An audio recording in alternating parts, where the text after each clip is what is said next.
Olá pessoal, tudo bem?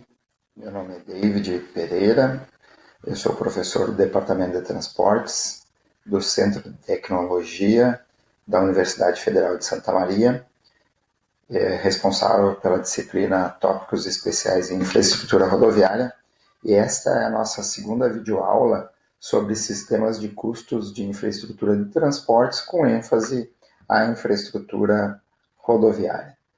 Então, queria dar as boas-vindas a todos vocês e informar que na aula de hoje nós vamos trabalhar basicamente em como que os equipamentos são inseridos, os custos relativos aos equipamentos são computados, assim como da mão de obra nas composições de custos que o DENIT nos apresenta no ciclo.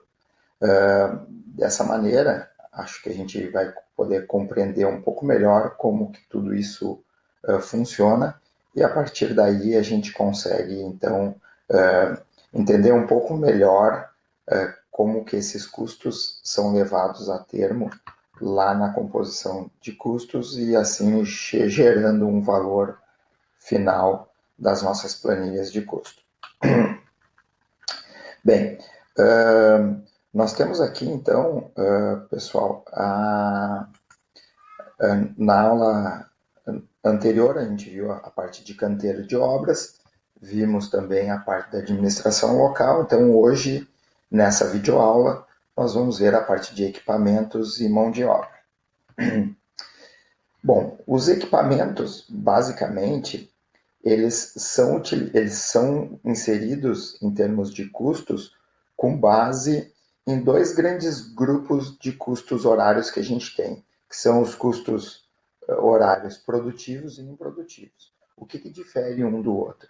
O custo horário produtivo é considerado para a gente aquele custo em que o equipamento, estando na frente de serviço, em executando aquele serviço específico no qual ele é um insumo, equipamento, é quando ele está ligado e efetuando o seu serviço. Então, vamos levar durante toda essa videoaula o exemplo do rolo compactador de pneus.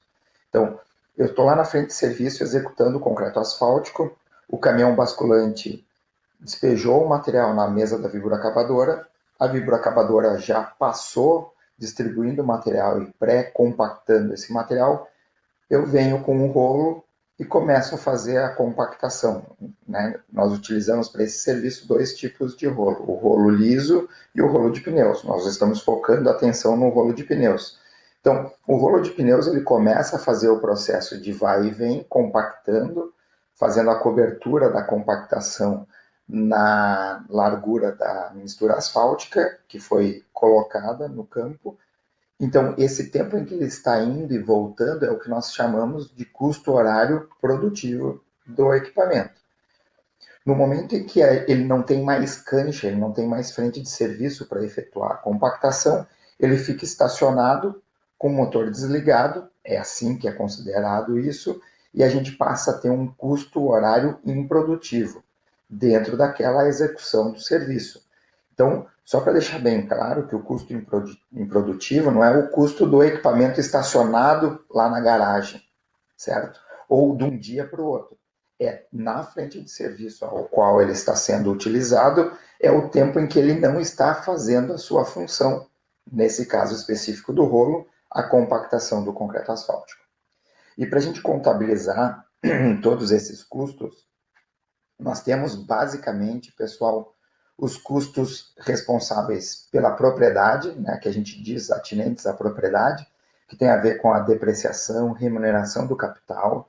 Eu vou explicar melhor o que é isso, mas o empreiteiro, ele, ao fazer a opção de investir num equipamento e não deixar o seu recurso financeiro que ele tem no mercado financeiro, ele deve ser ressarcido em função do custo do capital, né? Do custo de ter mobilizado o seu capital, imobilizado o seu capital na compra desse equipamento. Seguros e impostos. Nós temos o custo de manutenção. Então, por exemplo, o rolo de pneus, de tempos em tempos, ele precisa trocar os pneus que fazem a rolagem. Ele precisa trocar peças que se desgastam naturalmente. Ele precisa fazer algum tipo de reparo. Isso tudo está colocado aqui na parte de custos de manutenção. E nós temos os custos operativos. Enquanto o motor está ligado, por exemplo, a gente está consumindo combustível. Dependendo de quantas horas eu trabalhei, eu preciso trocar os filtros, os lubrificantes, certo? E a própria mão de obra, o operador desse equipamento, ela está associada à utilização desse equipamento. Então, todo equipamento que vai ser inserido na composição de custo, ele carrega consigo o valor da mão de obra do seu operador. Tá? Então, isso é algo bastante importante e que é levado em consideração. Bom, o custo horário produtivo, então, é composto pelo conjunto de custos que perfazem propriedade, manutenção e operação. Esse custo horário produtivo, ele pode ser decomposto por essas parcelas aqui. DH, para nós, é o custo de depreciação horária do equipamento. Nós vamos ver o que isso significa. O JH é o custo de oportunidade de capital. MH é o custo relativo à manutenção desse equipamento. O CC é o custo horário de combustível, lubrificante, filtros e graxas. CMO é o custo com a mão de obra. E IH, quando é o caso, nem todos os equipamentos utilizados, eles pagam IPVA e seguro obrigatório. O caso do rolo, não, mas o caso de um veículo, um caminhão, sim, ele deve pagar esses impostos e o seguro. Então, tem aqui associado também esse item para que o empreiteiro seja devidamente ressarcido no momento em que ele mobiliza seu equipamento para executar a obra. Em relação aos custos horários improdutivos, ele difere do custo do horário produtivo somente por dois fatores. Não temos aqui o custo associado à operação do equipamento, então óleos, combustível, graxas, não tem, porque o equipamento está desligado a rigor, não gerando custos com manutenção ou demandas por manutenção, e também não temos associado a ele o custo de manutenção, uma vez que esse equipamento está desligado, ele não gera esse custo, certo? Então, nós só temos essa diferenciação do custo horário improdutivo, do custo horário produtivo, em função da ausência desse custo de manutenção e desse custo de combustíveis, certo? Agora o que nós vamos ver é como a gente chega a esses cálculos para a gente poder determinar e entender como esses valores são levados para dentro das planilhas de custos unitários, né? Ou das composições de custos que chegam ao custo unitário do equipamento. Bom, o primeiro passo é a gente determinar esses custos relativos à depreciação. O que significa essa depreciação? Bom, contabilmente, as empresas elas se favorecem quando ela compra um imobilizado, um bem, no caso, um equipamento, porque esse equipamento ela teve que dispor um recurso financeiro bastante representativo, e esse valor é esse valor de aquisição do equipamento.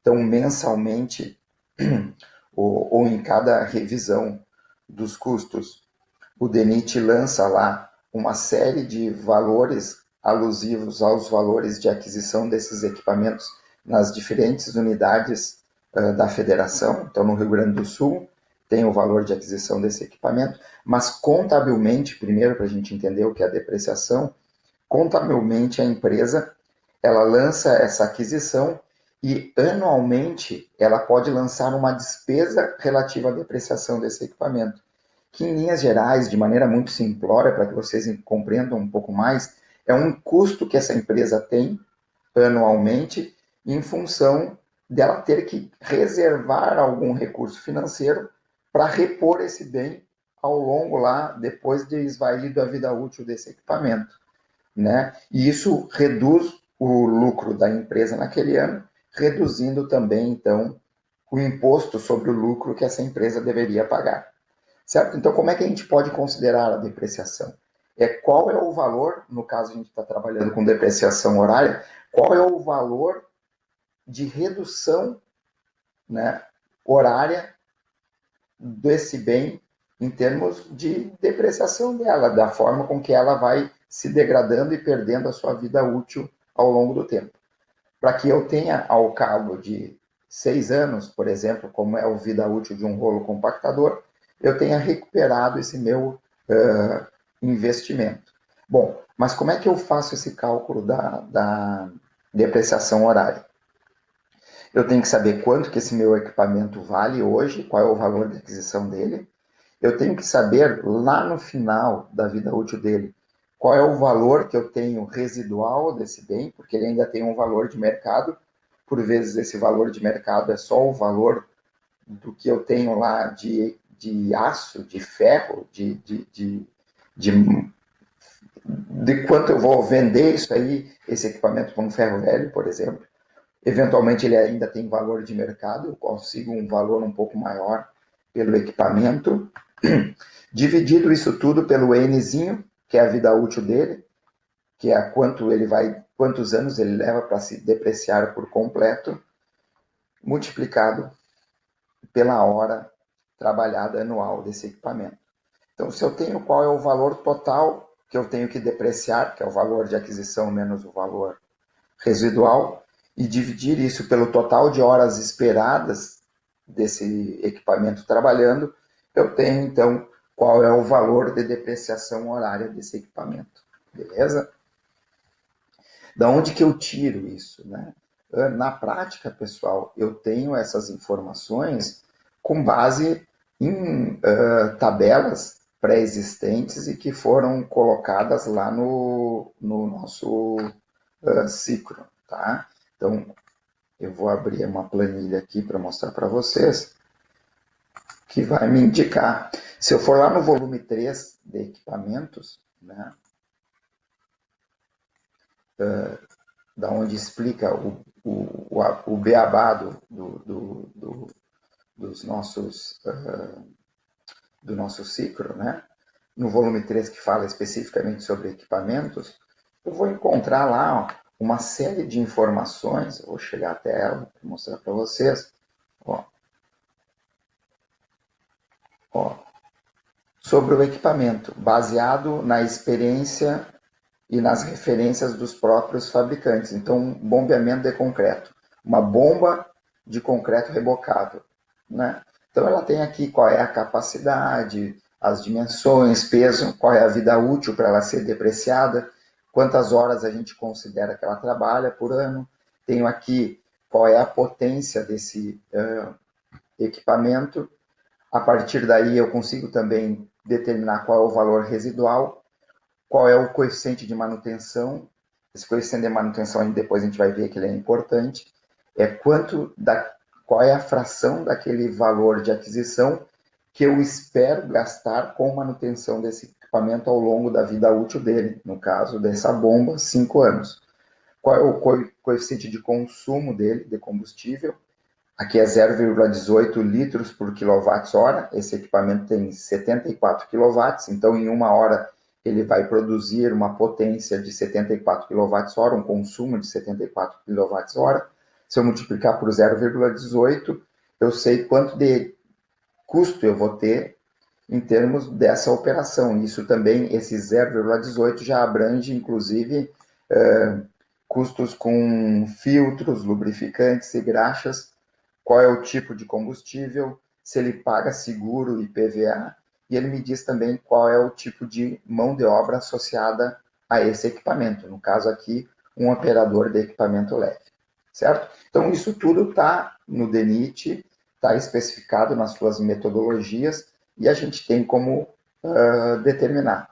Então, lá no capítulo 1 de metodologia e conceitos do DENIT, tem algumas tabelinhas que resumem algumas informações, e eu peguei aqui para trazer para vocês aquela representativa do rolador de pneus de 27 toneladas, ele tem uma potência de 85 quilowatts, ele tem aqui uma vida útil de 6 anos previstas para fazer a depreciação, 2.000 horas é o quanto a gente espera que ele trabalhe anualmente, e o valor residual, lá no final da vida útil deles, depois de 6 anos, ele tem 20% de valor de mercado, do valor de compra de um equipamento. Se o valor era 100 mil de aquisição, no final desses 6 anos eu vou conseguir ainda reaver 20 mil reais em função da venda desse equipamento, certo? Bom, eu tenho ainda a taxa de juro, depois nós vamos ver como a gente calcula tudo isso, tá? O cálculo do valor horário de juro de oportunidade de capital, isso é algo bastante importante, porque ele busca a remuneração, então, como eu havia mencionado rapidamente, do empreiteiro, em função dele ter alocado um certo montante de recurso financeiro na compra desses equipamentos, que vão gerar uma série de atividades e vão fazer a economia girar. Isso é importante, esse custo horário dos juros de oportunidade de capital, porque remunera adequadamente, é uma questão justa. O empreiteiro, ao invés de investir em equipamentos ou na empresa, ou esse empreendedor, ele poderia ter deixado seu capital no mercado financeiro. E ele teria algum retorno em função disso. Então, inicialmente, o que o DENIT imaginava lá em 2017 é que uma boa taxa de retorno, né, em termos de juros anuais, assim, para a remuneração do capital, era algo próximo de 6%, certo? Só que de lá para cá mudou muito, de 2017 para cá mudou muito o cenário econômico. A taxa da Selic caiu bastante, o que fez com que todos os rendimentos também caíssem de maneira significativa. E o que hoje remunera a caderneta de poupança é bem menos do que remunerava aquela época. Então, nesses últimos meses, saiu uma normativa, um ofício circular do DENIT, em dezembro de 2019, dia 19 de dezembro, refazendo esse cálculo, né, ou essa orientação da taxa de oportunidade de capital, reduzindo de 6% para 3,15% ao ano. Tá? E isso válido a partir do mês de referência, outubro de 2019, para todo o território nacional. O documento que foi emitido pelo DENIT é esse aqui, tá? Em que mostra aqui, então, a nova taxa, 3,15%. A taxa de Selic também foi reduzida, isso a gente vai ver depois lá no BDI, é 4,5%. E ela tem validade a partir, conforme eu tinha dito, de outubro de 2019. Então, é com esse novo cenário que a gente vai trabalhar para calcular o custo horário de oportunidade de capital. Depois nós vamos ver como é que a gente vai chegar a esse cálculo. Bom, como é que a gente vai calcular? Primeiro eu preciso determinar qual é o valor médio do investimento para a aquisição daquele equipamento. E esse valor médio é dado em função do valor de aquisição e do Nzinho, que é o número de vida, é o número de anos, né? A quantidade de anos de vida útil desse equipamento. Então, o rolo compactador, por exemplo, a vida útil dele é 6 anos. E a partir dessa condição, eu consigo calcular o valor médio do investimento, e em cima do valor médio desse investimento, multiplicando pela taxa de retorno, né? Taxa de juros ao ano. No nosso caso, conforme eu tinha mencionado, é 3,15%. Fazendo esse cálculo, dividindo então pelo total de horas trabalhado anualmente, eu tenho qual é o custo de juros de oportunidade de capital que remuneraria adequadamente o empreiteiro. Tá? Então, é esse o valor que o empreiteiro por hora receberá pelo equipamento estar em uso lá na frente de serviço, isso especificamente em termos de oportunidade de capital. Bom, relativo aos custos com manutenção, né, nós temos aqui aquele fatorzinho K que eu mostrei para vocês, que ele é a função de cada equipamento e da experiência que os fabricantes têm em termos de acompanhamento desses equipamentos na frente de serviço. Ele é calculado, então, essa constante K é determinada, já é um parâmetro previamente conhecido e constante lá na metodologia do nosso, do nosso ciclo, né? Então, conforme eu tinha mostrado aqui, né? Conforme eu tinha mostrado, desculpa, lá naquela tabelinha dos equipamentos, é essa constantezinha K aqui, que ela vai me determinar quanto aproximadamente do valor de aquisição eu vou ter que empenhar em atividades de manutenção, certo? E essas atividades de manutenção, então esse custo total eu tenho que dividir pelo número de anos e a quantidade de horas trabalhadas anualmente pelo equipamento vai me dar um custo horário de manutenção desses equipamentos, tá? Isso engloba, então, peças de reposição, todos os custos associados à manutenção desse equipamento, tá? E isso não engloba, por exemplo, um acidente. Se um outro equipamento vier colidir contra ele, a rigor isso não está previsto nessa atividade, né, nesse custo. É apenas um custo de manutenção preventiva, corretiva desse equipamento, tá? Ele ainda também, digamos que seja um equipamento muito sofisticado, que demande uma vinda de um técnico, de uma empresa especializada a fazer a manutenção dele. Então, essa mão de obra técnica especializada, ela está englobada nesse custo. Tá? Não é o mecânico que eu tenho lá na minha frente de serviço, lá no meu galpão, na minha unidade, no meu canteiro de obras. Mas é uma vinda de um especialista para solucionar aquele problema. Tá? Ele contempla também uma eventual perda de produção devido à paralisação do equipamento visando a manutenção e outros custos que vocês podem aí, inclusive substituição, por exemplo, de caçamba de um caminhão basculante que porventura faça esse serviço, tá? Bom, no caso do rolo compactador, esse fator Kzinho aqui é 0,8.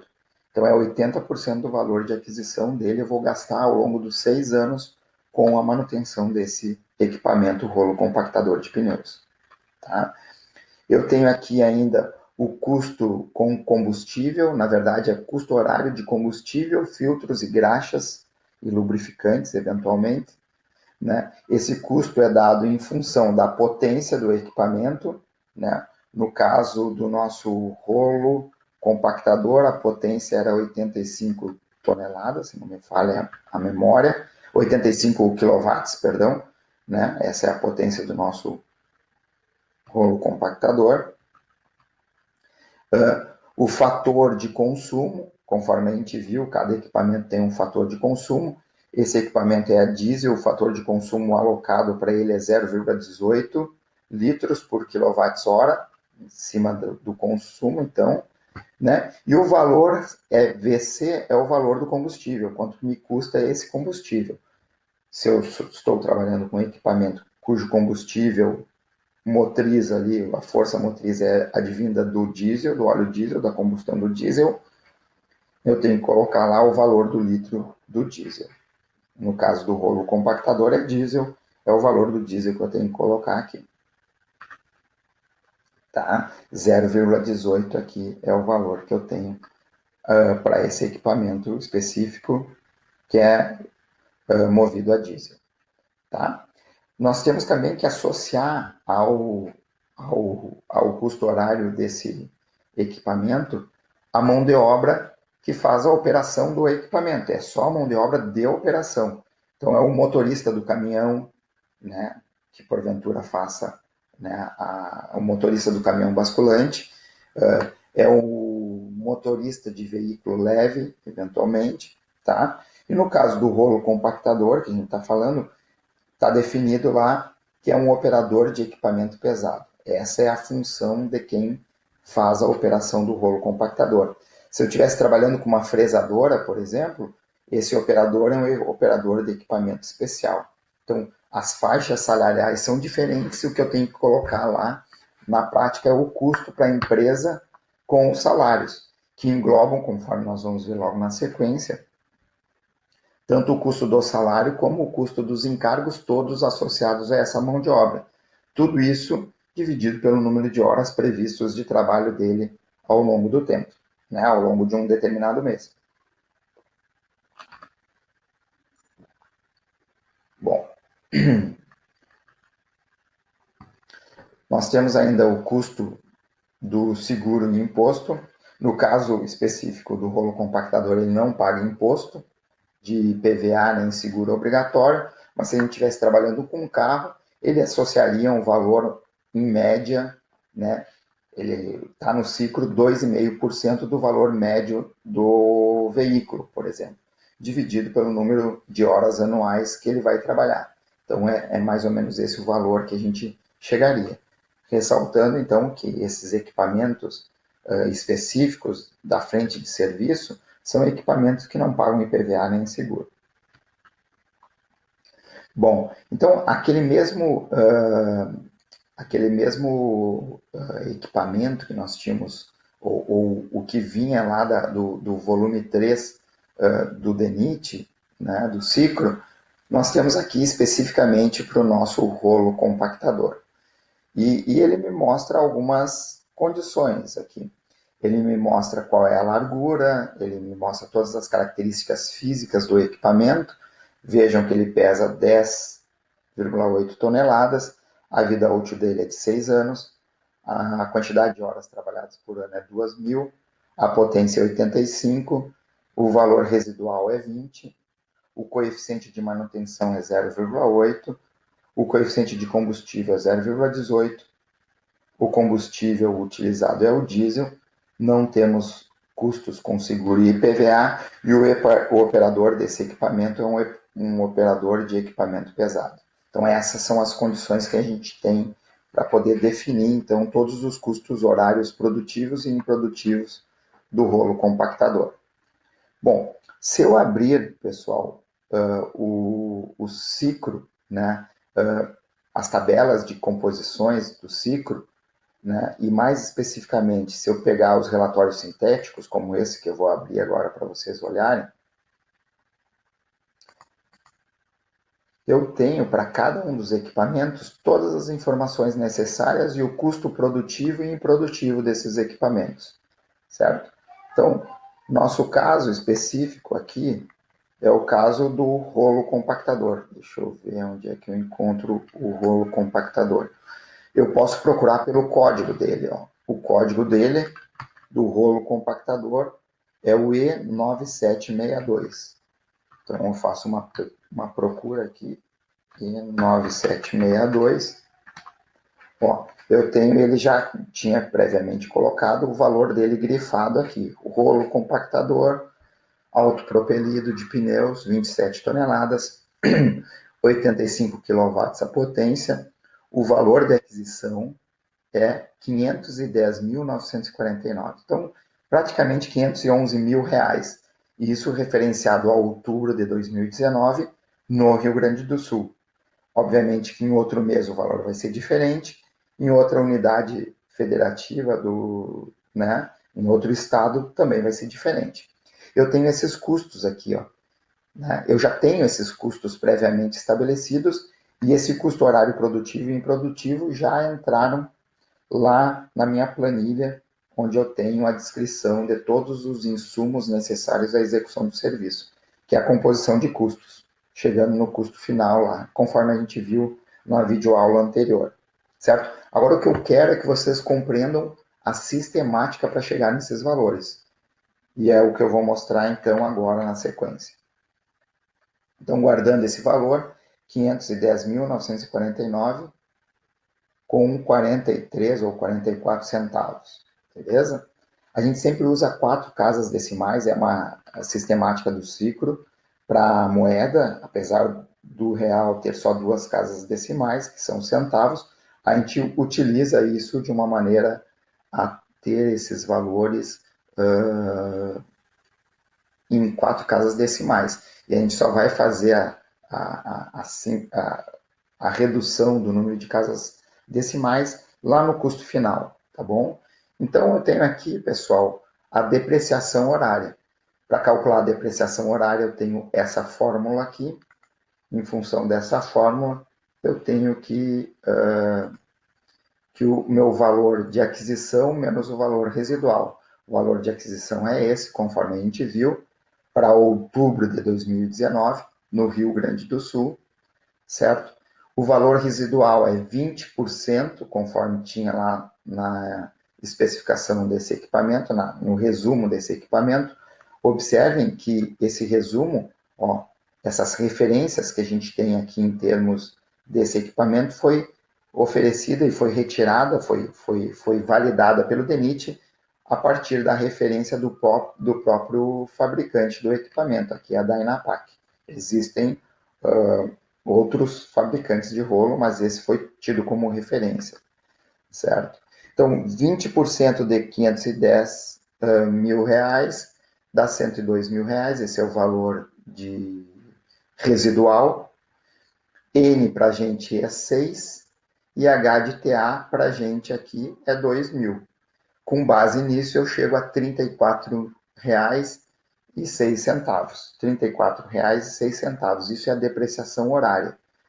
Né? Uma hora que eu estou dispondo desse equipamento na frente de serviço, tem um custo só de depreciação de R$ 34,00. Aqui está esse valor, R$ 34,06.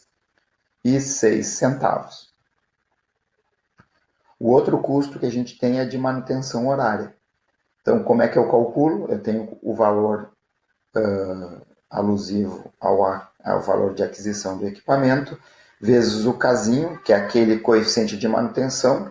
De novo, só para lembrar lá, ó, o coeficiente de manutenção está aqui, 0,8 do equipamento, 0,8 vezes os 510 mil, dividido isso pelo número de anos e o total de horas trabalhadas por ano, vai me dar R$ 34,06.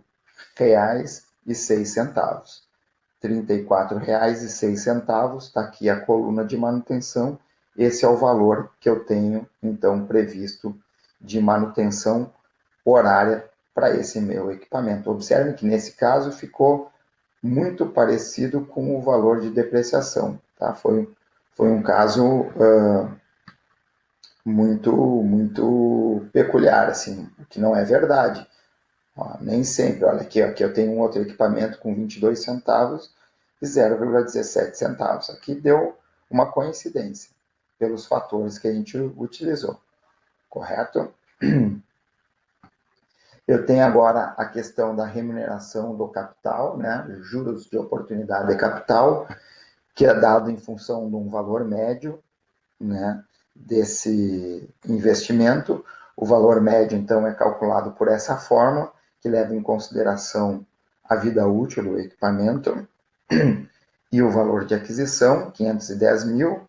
Com base nesse valor médio, que é 298 mil reais, eu aplico a taxa. Não podemos esquecer que essa taxa foi alterada agora, ela vale 3,15% ao ano, dividido tudo isso pelo número de horas trabalhadas, que é 2 mil para o equipamento. Isso vai me dar um juro, um custo horário de oportunidade de capital de R$ 4,69. R$ 4,69 está aqui o valor de oportunidade de capital associado a esse equipamento. Esse equipamento não me gera nenhum tipo de custo com IPVA ou seguro obrigatório, de tal sorte, então, que esse valor é zero, no nosso caso. E aqui, então, eu tenho o custo associado a combustíveis, filtros e graxas, que é dado em função da potência do equipamento. No nosso caso, a potência desse equipamento é de 85 kW. Então, em uma hora, ele vai consumir 85 kWh. Esse FC é o coeficiente de consumo, que lá no resumo do equipamento a gente tinha visto que era 0,18 litros de óleo diesel por kWh. Se eu multiplicar um pelo outro, e multiplicar ainda pelo preço do combustível, eu vou ter esse valor de 3,38, certo? Bom, o que vem a ser esse 3,38 aqui para a gente? 3,38 é o custo para outubro de 2019, no Rio Grande do Sul, custo médio do combustível, no caso específico, óleo diesel, certo? Bom, mas da onde que eu tiro isso, né? Da onde que me vem esse valor? Ele vem lá da minha planilha, quando eu baixo as minhas composições de custo, né? Para um determinado mês, eu tenho aqui o ciclo, eu tinha baixado já, tinha mostrado para vocês como a gente faz, materiais, relatório sintético de materiais. Então eu tenho aqui, ó, o óleo diesel. Ó, tenho já grifado aqui o óleo diesel, R$ 3,38 é o custo do litro do óleo diesel. Esse é o valor que eu coloquei aqui. Se eu fizer, então, o produto de 85 vezes 0,18 vezes 3,38, eu vou ter 51,71, certo? Esse é o valor associado, então, ao meu custo horário com combustível do meu equipamento. Vejam, aqui eu tive um problema, certo? O custo que foi gerado foi de R$ 37,34 na planilha. Essa planilha está com erro do DENIT nesse mês de referência para o Rio Grande do Sul. Se vocês pegarem a mesma composição e fizerem o mesmo cálculo com base no valor médio do óleo diesel em qualquer outro ano, vocês vão verificar que bate esse cálculo. Nesse caso específico que a gente está trabalhando, a gente tem esse problema. Por que eu não troquei o mês de referência para trazer esse exemplo para vocês? Porque eu queria o mês a partir do qual foi o primeiro que eu tinha à disposição na data de hoje, com a nova taxa de oportunidade de capital, que passou de 6% para 3,15%. Por isso que eu trouxe. Vocês podem pegar o mesmo exemplo, calcular, por exemplo, para outubro de 2018, e o valor vai ser o correspondente desse produto aqui. Então, aquele valor está com um equívoco lá no manual do DENIT, no ciclo, desculpa, nas tabelas de preço unitário, de tal sorte que ele deveria ser reformulado, tá? E o DENIT é flexível em relação a isso, ele permite essas alterações, basta informar, ele faz uma errata das planilhas. Bom, nós temos ainda a necessidade de introduzir a parte de custo com mão de obra, né? Conforme a gente viu, o custo da mão de obra, a mão de obra específica para operar esse equipamento é uma mão de obra que demanda a utilização de um operador de equipamento pesado, certo? Então, se a gente for lá e ver o relatório sintético do custo da mão de obra, depois a gente vai entender um pouco melhor o que tem a ver esses valores lá dos encargos. Então, se a gente abrir essa planilha aqui, ó, nós temos um operador de equipamento pesado, né, que corresponde ao operador do rolo compactador. Então, nós temos aqui, ó, nós vamos verificar que o custo que ele tem em termos de salários por hora é R$10,68. Ele demanda para a empresa um encargo total da ordem de 150%, então é R$10 mais 150%, né? Isso vai totalizar um custo para a empresa do salário mais encargos de R$ 26,79, quase 80 centavos por hora trabalhada desse nosso colaborador, um operador de equipamento pesado. E é esse o valor que deve ser acrescido, então, a hora produtiva e improdutiva do meu equipamento para fins de cálculo geral desses custos. Então, 26,79. Então, temos aqui 26,79 por custo de mão de obra. Então, se eu quiser obter, portanto, o custo final horário produtivo do equipamento, basta eu realizar a soma desses itens, que seriam, então, o custo horário produtivo é igual ao custo de depreciação, que a gente já calculou, o custo com juros de oportunidade de capital, com a manutenção, com o custo de combustível, aqui colocado corretamente, com o custo de mão de obra e o custo dos impostos, que eu não preciso nesse caso. Então, o custo horário produtivo é R$ 151 e alguma coisa. Então, enquanto o meu rolo compactador está lá na frente de serviço, executando efetivamente a compactação, indo e voltando, compactando a massa asfáltica, o custo de uma hora de trabalho desse equipamento é R$ 151,33. É isso que o nosso empreiteiro vai receber pela utilização desse equipamento na frente de serviço produtivo, né? E o custo improdutivo é só pegar a soma desses itens aqui, excetuando a manutenção e o custo com combustível, e nós vamos chegar a um valor de R$ 65,56. Então, quando o equipamento está estacionado lá na frente de serviço, esperando que tenha cancha para poder executar a compactação, desligado ao lado da frente de serviço, esse é o custo que vai ser ressarcido o empreiteiro em função do custo horário improdutivo na frente de serviço, certo? Obviamente que o que se pretende na frente de serviço é que a gente tenha menos custos improdutivos ou menos problemas produtivos, né? Que o ideal seria que todos os equipamentos trabalhassem com a sua capacidade dentro de uma hora, 100% desse tempo trabalhando, operativo. Mas nem sempre isso é possível, depois nós vamos ver como a gente faz esse equacionamento com as equipes mecânicas. Tem uma série de restrições que não permitem, infelizmente, que todos os equipamentos na linha de produção trabalhem full time enquanto estão lá na frente de serviço. Beleza? Então era isso que a gente tinha que ver em termos de custos horários produtivos e improdutivos. Só reforçando aqui, então, esse custo horário improdutivo, conforme vocês podem visualizar aqui, ele está adequado, o improdutivo está errado, nós tivemos um valor de R$ 151, aqui está R$ 136 em função desse equívoco da hora operativa, né, dos custos com combustível, que não foi colocado de uma maneira adequada na planilha do ciclo. Tá? Reforçando, se vocês pegarem isso para um outro mês de referência, vocês vão perceber que está adequado. Eu fiz isso mesmo, esse mesmo cálculo para outubro de 2018 e ele fechou sem problema nenhum. Certo? Então agora nós vamos passar a parte de mão de obra.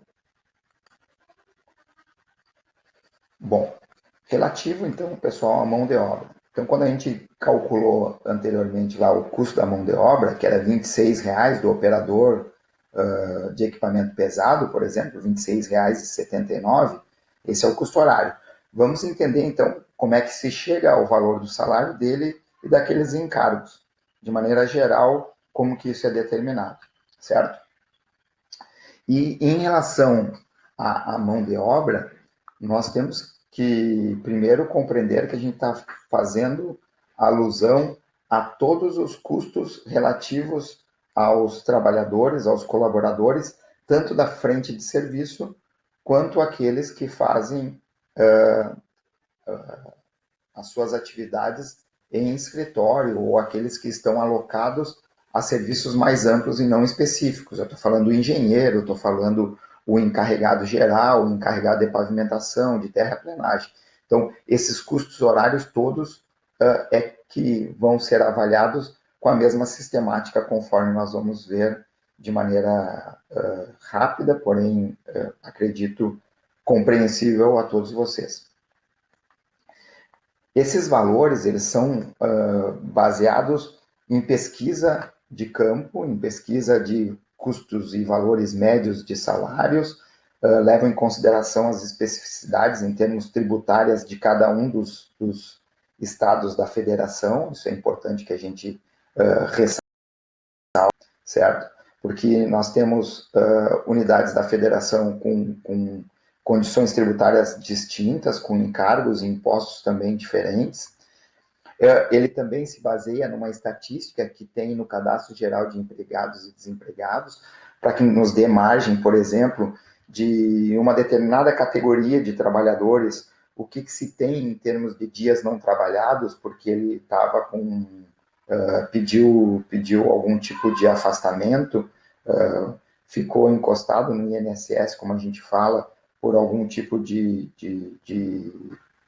doença, né, pediu auxílio-desemprego, por exemplo, ele leva em consideração, em média, quantas mulheres existem dentro do canteiro de obras, dentro de uma obra de infraestrutura da construção pesada, e qual é a taxa qual é o percentual dessas mulheres que ficam grávidas ao longo da execução dessas obras, que precisam e recebem, fazem jus às licenças maternidades ou licença paternidade também. Isso tudo é levado em consideração em função de análises estatísticas históricas e que o Ministério do Trabalho, o CAGED e outros órgãos informam. Então, tudo isso foi ponderado de uma maneira sistemática e estatística para entrar no cômputo geral, né, das nossas condições. Aí, tá? É realizada uma pesquisa de valores de salários médios, né, dentro de cada uma das categorias que envolvem, e isso tudo é englobado, então, nos nossos valores. Tá? Em termos... bom, naquele... Vou abrir aqui para mostrar para vocês, então, nós temos lá, a gente já tinha visto na aula anterior, mas eu acho que seria interessante que a gente pudesse relembrar. Eu tenho aqui um relatório sintético da mão de obra, então tenho aqui vários tipos de trabalhadores, por exemplo, o médico de trabalho, que a gente viu na videoaula, qual é o salário de referência. Esse salário de referência é a média de mercado, certo? Nada impede que a empresa que esteja trabalhando num determinado trecho remunere mais ou menos o seu trabalhador, mas a empresa vai ser ressarcida pelo valor médio representativo daquela classe de trabalhador. Então, se a gente tiver, por exemplo, aqui, no caso do engenheiro, né? No caso do engenheiro, se a empresa estiver remunerando o engenheiro com um salário superior a esse, ela não vai ser ressarcida por parte do erário público a um valor maior o que efetivamente ela paga. Nem tão pouco ela vai ser remunerada a menos caso o salário dele seja um pouco menor, certo? E esses encargos aqui são os encargos incidentes sobre o salário. Então, há uma pesquisa de campo de valores médios desses trabalhadores, certo? De salários dos trabalhadores. Aqueles trabalhadores que estão lá na frente de serviço, efetivamente, por exemplo, o operador do rolo compactador, o nosso auxiliar lá, que fica prestando o serviço lá de rasteleiro, quando a gente está executando o concreto asfáltico, esses que estão na frente de serviço, eles são colocados como valor horário de salário. Tá? Aqueles que estão mais na parte administrativa, na parte de administração local, eles têm os seus valores referenciados, então, ao valor mensal. E aqui os encargos atribuídos a cada um deles. E é justamente esses encargos que nós vamos compreender melhor agora como que eles se subdividem. Então, essas contribuições, esses encargos, eles são divididos em 4 grupos. O primeiro grupo faz relação ao que incide diretamente sobre o salário. Então, são percentuais sobre o salário percebido pelos operários. Então, aqui a gente tem a Previdência Social, Fundo de Garantia, seguro contra risco de acidentes, tem algumas contribuições desses sistemas SESI, né? SESI, SENAT, SENAI. A gente também tem alguns impostos que são específicos de alguns estados, né? Então, isso tudo tem a ver, então, com o que incide diretamente sobre o salário, tá? Do grupo A, em média, tem 37,8%. Obviamente que isso pode ter uma pequena oscilação de estado para estado, e por isso além dos insumos, né, mas também a questão dos impostos, é que eles fazem, o DENIT, essa diferenciação do ciclo, né, dos custos de composição, né, dos custos unitários e das composições para cada uma das regiões ou estados brasileiros. O custo, os encargos do grupo B, eles representam os encargos devidos a dias não trabalhados, né, em que não há prestação de serviço. Então, por exemplo, o empreiteiro, ele é remunerado com o rolo compactador quando ele está trabalhando lá na frente de serviço. No final de semana, ele não é remunerado, certo? Mas ele precisa pagar o salário do nosso colaborador. Com isso, então, há necessidade, e é justo, que o empreiteiro seja remunerado em relação ao repouso remunerado do trabalhador. Isso já está incidindo lá no valor do custo horário da mão de obra que a gente viu, do operador do rolo compactador. Feriados e dias santos também tem a mesma condição. As férias dele, obviamente que não vai ficar o rolo parado quando o operador está em férias. Na grande maioria das vezes, o que se faz é substituir, ou se planeja uma férias coletivas, também tem a questão das vendas das férias, mas em síntese, o que o DENIT faz é apropriar os 30 dias de férias. Isso está incidindo lá naqueles encargos que oneram o empreiteiro e que, consequentemente, o DENIT justamente ressarce o empreiteiro. Tá? Auxílio de acidente do trabalho, de enfermidade, né? Nos primeiros 15 dias, a empresa precisa pagar, a partir daí é o INSS que paga. Então, esses primeiros 15 dias estão incidindo. Claro que nem todos vão ter esses 15 dias. Isso é calculado com uma base estatística daqueles dados informados lá no início, né? Do Ministério do Trabalho, do CAGED, são informações advindas da estatística dessas condições. Licença paternidade, maternidade, 13º e faltas justificadas. Então, esse é o grupo B, certo? O grupo C são das contribuições devido ao desligamento. Pressupõe-se que toda obra vai gerar a contratação da mão de obra e, ao término da obra, esses colaboradores serão demitidos. E para fazer a demissão, nós temos alguns custos, como aviso prévio, férias, rescisão sem justa causa, indenização adicional, que eventualmente seja necessário. Tudo isso está previsto pelo DENIT e ele precisa remunerar a empresa. É justo que isso ocorra. Vamos imaginar que um colaborador passou de uma obra para outra junto com a empresa. Bom, ele não vai ter esses custos demandados na oportunidade da finalização da primeira obra. Bom, isso não tem problema nenhum. O empreiteiro ele vai ter que fazer uma reserva, isso é apropriado contabilmente, né?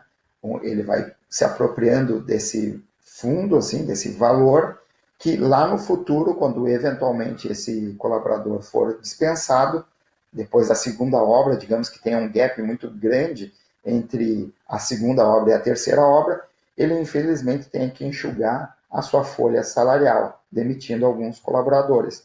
Nessa oportunidade, esse colaborador vai receber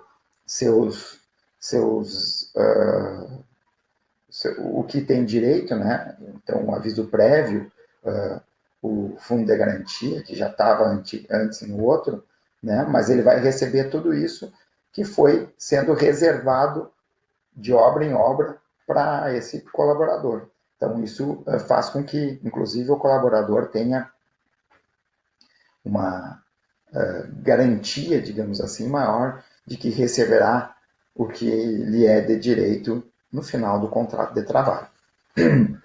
Bom, e nós temos o último grupo, que é o grupo D, que representa aqui as reincidências de encargos de um grupo sobre outro. Então, são tributação sobre tributação. Isso ocorre em alguns casos aqui no país, certo? Mas isso são casos muito específicos e para cada unidade federativa e para cada classe de trabalhador, por vezes isso ocorre com mais frequência ou com menos frequência. Nem todos os encargos são devidos a todos os trabalhadores. Isso vai ser muito função da classificação que esse trabalhador tem, a sua função tem, e no que tem em termos de acordos sindicais ou de classe, certo? Então, isso tudo deve ser a cada caso, e o DENIT faz isso quando lança o ciclo, quando lança essas reformulações e as atualizações em termos de custos em cada um dos casos. Tá? Então, a gente tem aqui, por exemplo, a alimentação, são encargos complementares da mão de obra. Então, por exemplo, todo mundo que está na frente de serviço, ele deve receber 5 refeições diárias, certo? E esse custo dessas refeições podem e estão associados a encargos de mão de obra, encargos complementares de mão de obra. O transporte, vamos imaginar que o nosso colaborador ele está no alojamento lá na frente de serviço, lá no canteiro de obras, e ele tem direito a voltar para a cidade, a sua cidade ali, onde próximo ele reside. Geralmente essa mão de obra ela é contratada próximo do local da obra, ele tem direito a retornar no final de semana para sua família. Esse transporte de ida e retorno para frente de serviço também é um encargo complementar e que o funcionário faz direito a receber. Tá? Então, nós temos aqui EPI, exames médicos ocupacionais, são outros itens, todos eles que estão devidamente alocados nos encargos e que, então, dessa maneira, deve ser alvo de ressarcimento o empreiteiro, uma vez que ele arca com esses custos para os seus colaboradores. Tem alguns seguros também que porventura são necessários, isso com base nas indicações das entidades de classe, né? Auxílio funeral, cesta básica, assistência médica odontológica, em algumas condições isso acontece. E nós temos ainda também, por vezes, a necessidade de fazer trabalhos em condições distintas. Por exemplo, o trabalho noturno. Vamos imaginar que a gente esteja fazendo uma obra num contorno urbano muito importante lá da cidade de São Paulo. Vamos imaginar que fosse uma obra do DENIT e essas obras, para trazer menos impacto à mobilidade urbana, tenham que ser feitas no período noturno. Né? Período noturno para a gente é entre as 22 horas e as 5 horas da manhã do dia seguinte. Bom, com base na legislação, a remuneração deve ser acrescida em 20%, por ser um trabalho noturno. Consequentemente, o valor desse encargo deve estar associado ao trabalhador, por exemplo, que está operando o rolo compactador. Né? Temos também a questão da insalubridade, de trabalho, periculosidade, trabalho perigoso, trabalho extraordinário, são condições em que há previsão legal e, por vezes, em havendo essa necessidade, isso pode estar no orçamento. O que eu não posso é, uma vez que uma obra foi orçada naturalmente, trabalhando durante o período diurno, por um atraso na obra ou uma vontade do empreiteiro em acelerar a obra, ele vai começar a fazer a obra diuturnamente, 24 horas por dia. Então, esse empreiteiro não vai ser remunerado a partir desse trabalho noturno, porque inicialmente a obra não havia sido prevista dessa forma. Tá? Não há uma alteração nos valores a serem ressarcidos por parte do DENIT ao empreiteiro, em função de uma alteração a seu bel prazer. Né? Porque eu não tive uma produtividade muito boa, agora eu quero produzir para poder receber e vou trabalhar à noite. O DENIT não é responsável por essa tua ineficiência produtiva e ele não vai te ressarcir por conta disso. Tá bom? Com base nisso, pessoal, eu acredito que a gente comece a compreender um pouco melhor o que é inserido lá no ciclo, né? Isso é importante a gente entender como que está lá o custo horário produtivo e improdutivo dos equipamentos, o que se engloba, o que é englobado nesses custos. Da mesma forma, é importante que a gente também compreenda o que está inserido na mão de obra. Então, às vezes a gente tem a impressão de que o nosso salário é o nosso chefe, a empresa que nos paga só paga o nosso salário. É importante que a gente tenha noção efetiva que o que custa os R$ 10 que ela me paga por hora é muito mais do que eu recebo, porque tem essa série de encargos, e isso é importante que a gente tenha noção, e sobretudo é justo que o empreiteiro seja ressarcido por essa tributação e por esses custos adicionais que são colocados sobre a folha de pagamento dos seus funcionários, tá bom? Essa então foi a nossa segunda parte do ciclo. Nós vamos ter ainda mais 2 videoaulas para complementar esse conteúdo. Eu queria agradecer a atenção de todos, me colocar à disposição e desejar que todos vocês fiquem bem, saudáveis aí, tanto física quanto mentalmente nesses dias.